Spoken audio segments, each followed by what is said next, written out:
Assalamualaikum warahmatullahi wabarakatuh. Salam sejahtera buat kita semua.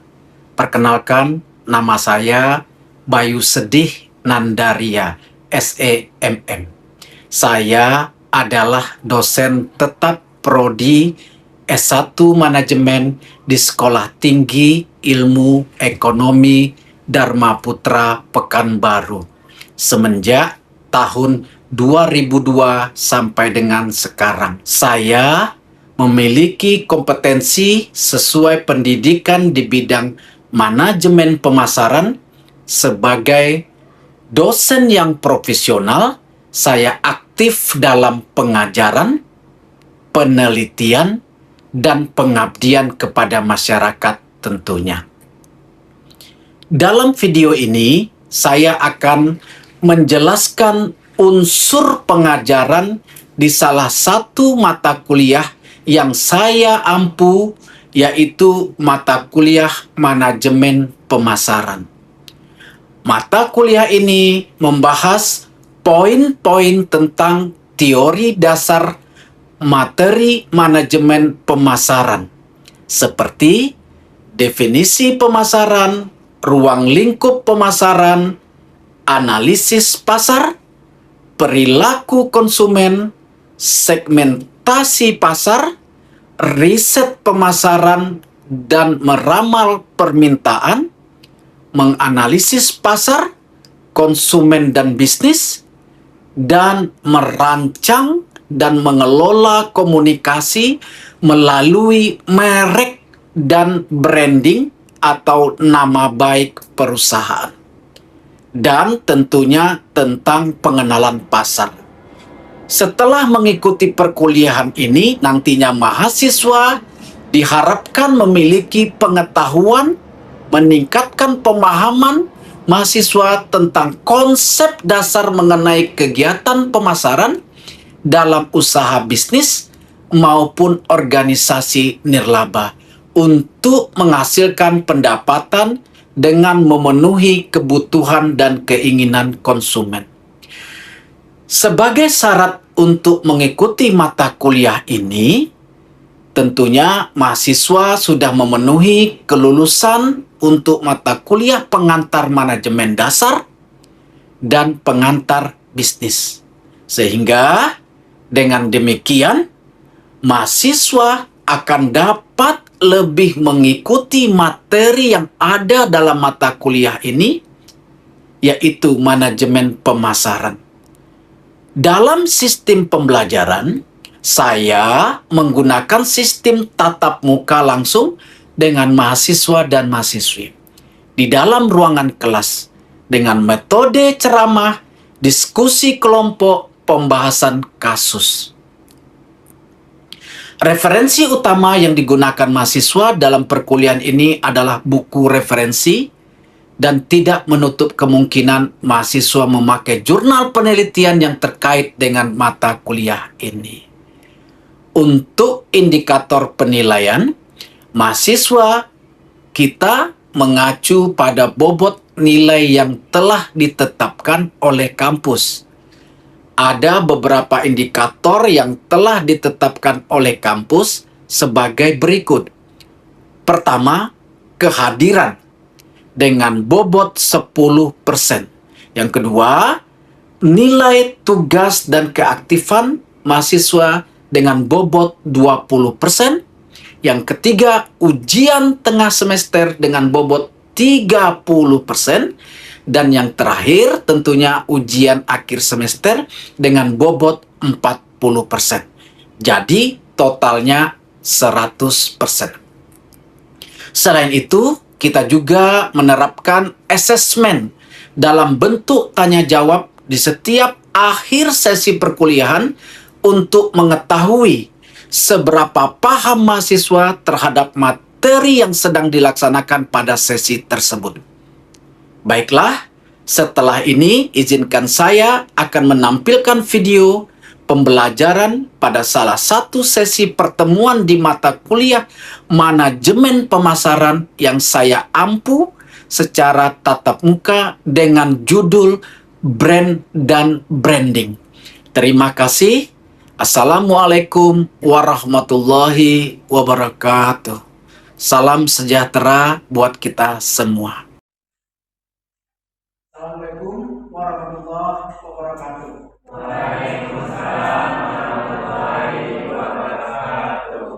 Selamat siang, salam sejahtera buat kita semua, adik-adik semua. Apa kabarnya hari ini? Baik ya, alhamdulillah ya. Jadi perkuliahan hari ini seperti biasa kita akan mulai tentunya dengan berdoa. Ya, mari kita berdoa. Dengan berdoa, mudah-mudahan ilmu yang kita dapatkan hari ini ada manfaatnya. Ya, berdoa menurut agama dan kepercayaan masing-masing.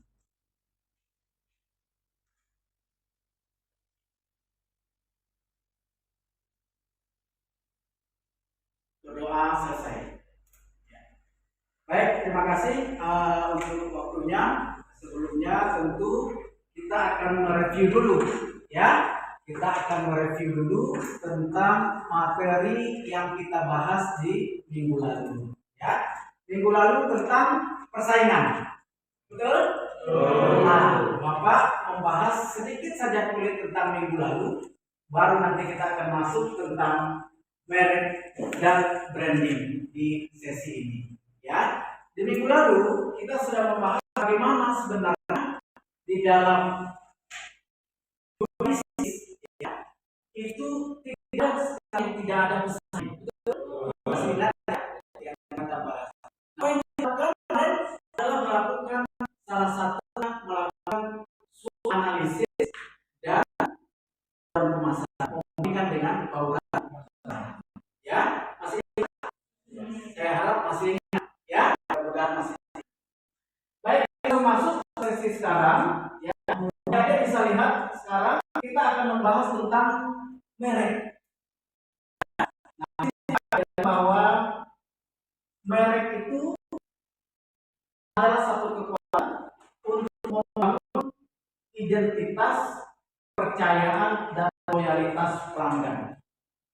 Setuju? Setuju ya. Apa yang terjadi kalau bisnis? Nah, kalau kita lihat di sini, inilah dia. Nah, yang menjadi pertanyaan kita adalah apa itu branding juga? Jangan salah persepsi. Branding. Nanti kita akan bahas, ya. Oke, kita akan lihat di sini membedakannya, ya. Oke. Kedua, ya. Bahwa merek di era persaingan bisnis saat ini, konsumen tidak hanya membeli produk, tetapi juga membeli kepercayaan, pengalaman, nilai yang melekat pada sebuah merek. Betul? Tidak lepas sekarang bagaimana kita terlalu percaya dengan merek. Padahal kita tahu itu merek KW. Betul ya? Nah, tapi itulah sebenarnya yang dibangun oleh perusahaan. Nah, itu yang disebut dengan branding. Ya. Nah, kalau kita lihat di sini, peran merek adalah membedakan produk dari pesaing. Ya. Kemudian membangun kepercayaan pelanggan, menciptakan nilai tambah, mendorong loyalitas pelanggan. Itu dia. Nah, kalau ilustrasi sederhananya, adik-adik sekalian, produk pertama kali muncul, kemudian merek akan menimbulkan kepercayaan, ya. Kemudian dia akan turun kepada kepuasan, terakhir akan membentuk loyalitas pelanggan. Tapi hati-hati, ini terjadi kalau mereknya bisa membangun kepercayaan. Tetapi kalau bisnisnya tidak bisa membangun kepercayaan, artinya fungsi merek akan menghancurkan. Setuju? Setuju ya? Gitu. Jadi merek memang berguna. Tetapi kalau dia dibuat membangun suatu produk itu jelek, berarti mereknya akan hancur.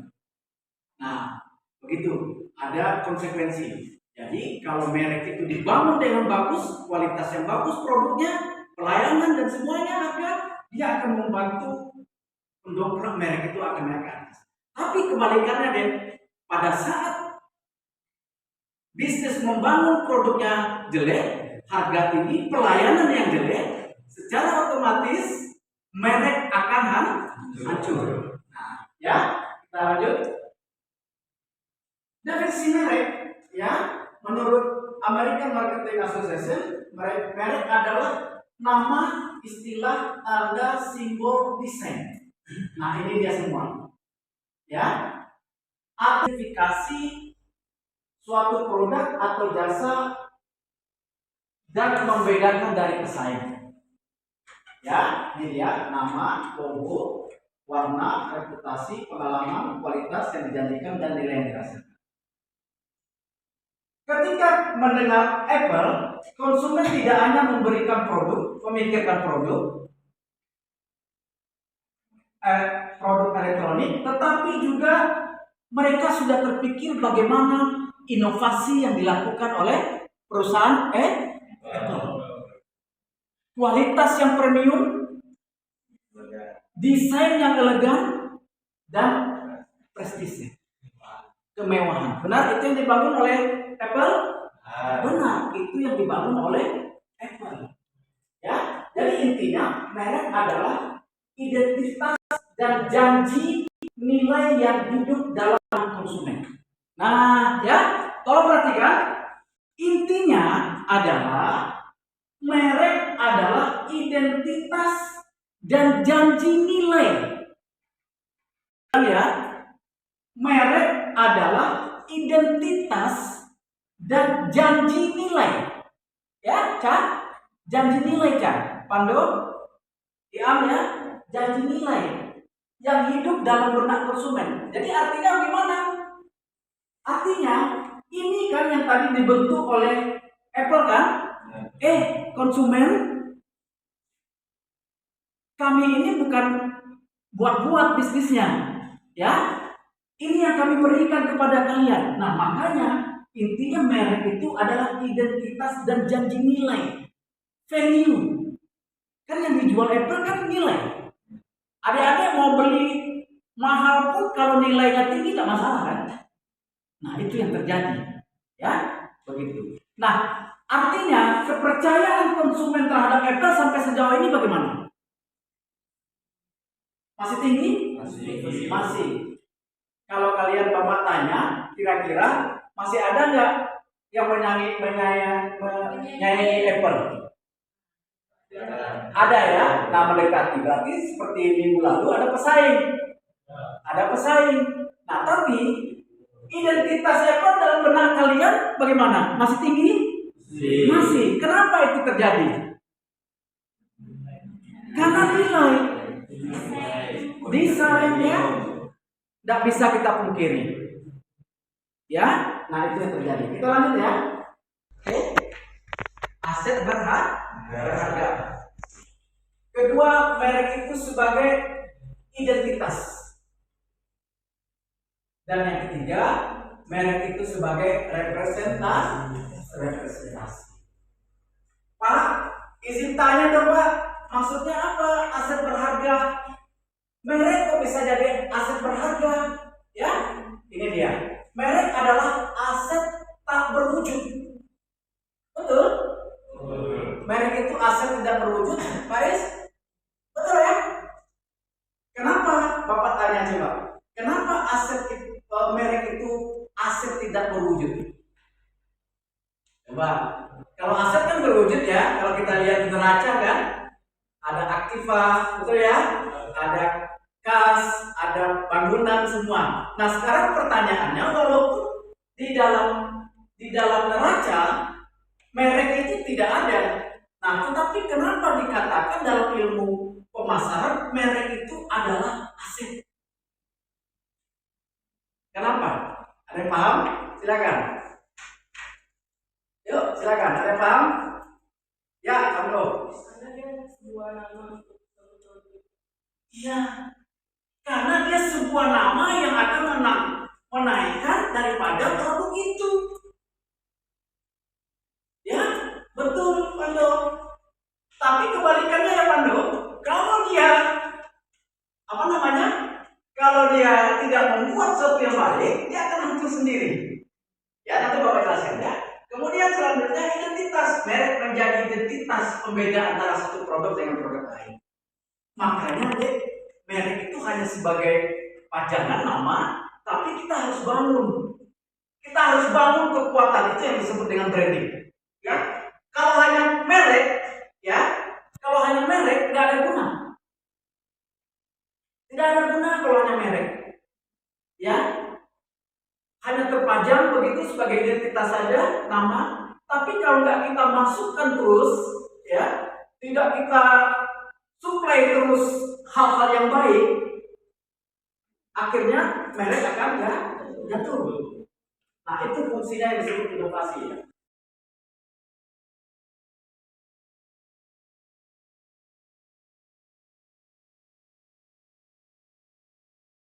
Oke, lanjut next ya. Cara membuat merek yang baik. Nah, ini dia. Tolong nanti kalau kalian sudah terjun ke dalam dunia bisnis yang sebenarnya, bikin merek jangan asal-asalan. Ya, bikin merek pakai bahasa daerah. Mau membaca saja susah pakai bahasa daerah, betul? Nah, artinya mereknya itu pertama harus unik. Nah, kayak nama Bapak, unik nggak? Bayu Sedih Nandaria. Unik nggak? Unik kan? Apa ada uniknya? Iya. Ada sedih, ada nih? Iya. Ya, jadi bangun merek seperti itu. Ya, yang unik. Kedua, mudah diingat. Ya, mudah diingat. Yang ketiga, relevan dengan target pasar. Paham maksudnya? Target pasar seperti segmentasi, ya kan? Kita bikin merek yang terlalu hebat, tapi target pasar kita ternyata di bawah itu, yang guna. Ya, itu udah pernah kita bahas. Mencerminkan nilai produk, mudah diucapkan. Nah, ini tadi Bapak bilang, mudah diucapkan. Ya, kemudian mudah ditulis, fleksibel untuk pengembangan, dapat tidak ada. Ya, kalau cerita tentang ini, kenapa orang mau bisnis buka pakai merek? Karena merek itu bisa jadi bisnis. Ya, merek itu bisa jadi bisnis. Betul, bisa dijual kan merek? Oke, ya. Atau disebut dengan warala. Lanjut ya, next. Penting hukum merek. Nah, ini siapa kira-kira yang mau menyampaikan kira-kira pentingnya perlindungan hukum merek itu apa? Pentingnya perlindungan hukum merek. Siapa yang? Nah, ini ya, apa tadi? Melindungi identitas. Ya, melindungi dari peniruan, betul? Kedua, memberikan hak eksklusif. Ketiga, menjadi aset perusahaan yang kita bahas tadi. Ya, yang kita bahas tadi. Yang keempat, meningkatkan kepercayaan konsumen. Yang kelima, jadi kalau kalian nanti sudah berkecimpung dalam dunia bisnis, gitu ya. Ini hal risiko jika tidak memakai merek, ya. Pertama, mudah ditiru oleh kompetitor. Betul? Yang kedua, potensi sengketa hukum. Ya, yang ketiga, kehilangan membangun citra dan nilai. Nah, tadi merek, brand. Di judul awal tadi Bapak sudah bilang ya, bahwa kita akan membahas hubungan antara brand, merek, dan branding. Apa sebenarnya brand dan nilai? Betul? Apa kira-kira citra dan nilai? Coba. Inovasi, ya. Kita bikin pelayanan yang baik, betul? Nah, itu dia, ya. Jadi kita lihat di sini proses branding itu deh, ya. Daripada branding, citra, nilai nama baik, goodwill, ya, itu ada di nilai. Ya, bisa paham ya? Itu ada di nilai. Selanjutnya, kepribadian merek pengalaman dan kepercayaan. Nah, contoh ya, Dek. Nah, kita lihat nih. Bagaimana, Dek, contoh-contoh ini ya. Kita lihat ya. Bagaimana merek yang sukses itu seperti ini apa? Apple. Apa katanya di sini tadi? Coba baca bersama-sama. Inovasi,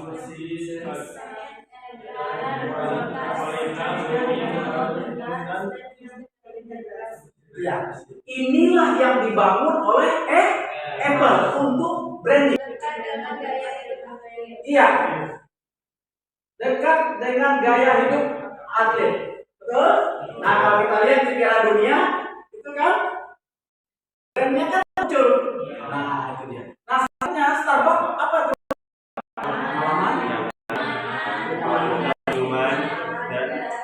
Iya, kenyamanan ya. Kalian minum di sana lama-lama nggak apa-apa kan? Nggak apa-apa, karena nyaman. Tapi bayarnya juga lebih. Nah, itu bayar lebih kan? Apa nilai lebih yang dibangun oleh Gojek?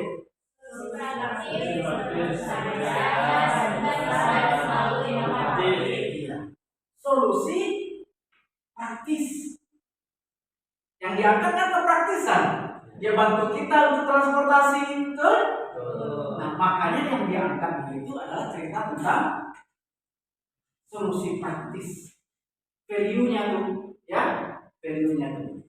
Nah, yang terakhir, Tokopedia dekat dengan konsumen, ya, mudah, aman dan terus berkembang. Itu ya, teman-teman. Oke, next. Strategi merek, brand strategi. Nah, apa itu? Ini dia langkah-langkah merumuskan strategi merek, analisis pasar, tentukan posisi merek, komunikasikan merek, bangun pengalaman merek, dan evaluasi dan kembangkan. Ya, bisa paham sampai sejauh itu? Ya, nanti dicatat saja dulu. Kalau ada pertanyaan, Bapak lanjutkan ke slide selanjutnya. Ya, pengelolaan dan mempertahankan merek. Nah, ternyata merek yang sudah bagus pun perlu di-maintain, perlu dikelola. Karena apa? Kalau tidak, dia bisa jatuh. Ya, bagaimana caranya? Nah, kita lihat harus konsisten, betul? Betul. Kemudian layanan pelanggan harus prima atau service excellent.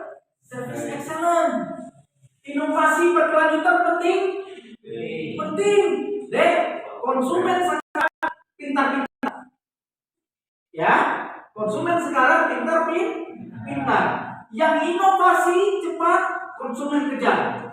Yang stagnan lewatlah. Ya, komunikasi efektif. Bagaimana menyampaikan pesan? Nah, makanya tadi dalam ilmu branding, nilai lebih, value kita ada kita buat, tapi kalau kita tidak transfer, ya, transfer informasi tadi kepada mereka, ya, disebut positioning, ya, diferensiasi tadi yang berbeda tadi. Kalau kita tidak positioningkan ke dalam pikiran mereka, mereka nggak tahu. Makanya di sini ada bangun komunitas dalam bentuk komunikasi. Ya, monitor dan evaluasi juga penting. Ya, oke. Next, terakhir. Merek yang kuat bukan hanya membuat bisnis dikenal. Tolong perhatikan, Bapak ulang ya. Merek yang kuat bukan hanya membuat bisnis dikenal, tetapi juga dipercaya dan dipilih oleh pelanggan. Ingat, pesaing banyak. Ya. Nah, bangun merek hebat, ciptakan nilai raih kepercayaan. Ini tolong dibuat. Ciptakan nilai. Betul? Ya. Terus brand yang kuat akan mudah dikenal, dipercaya pelanggan, memiliki nilai lebih tinggi, meningkatkan loyalitas, mendukung pertumbuhan bisnis. Ya, nah itu poin penting yang harus kita jaga. Karena banyak pesaing. Ya, cukup jelas kira-kira?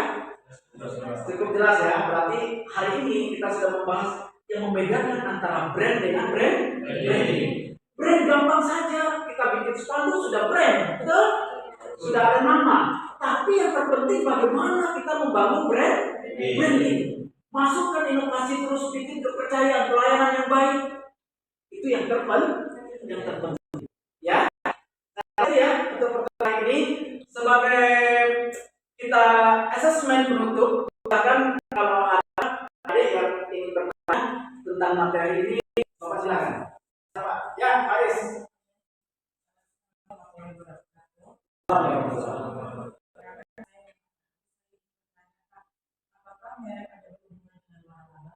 Nah, ya, merek ada berhubungan dengan waralaba? Ada. Intinya, singkatnya, merek yang baik, ya, kalau ingat ya, ulang ya, merek yang baik bisa menjadi suatu bisnis selanjutnya. Nah, kenapa Pak Is bilang begitu? Mungkin Pak Is bisa melihat ternyata banyak sekarang merek-merek terkenal, ya, yang di mana-mana beredar.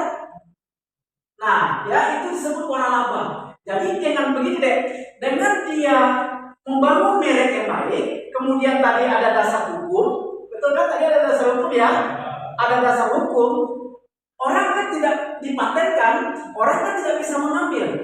Nah, pada saat bisnis kita ini bagus, sudah bagus, orang menawar misalnya, bisa nggak saya buka usaha, ya, tapi pakai nama kamu, ya, franchise gitu ya, waralaba. Bisa nggak? Ya kita boleh saja, asal kita siapkan sistem dan semua sebagainya.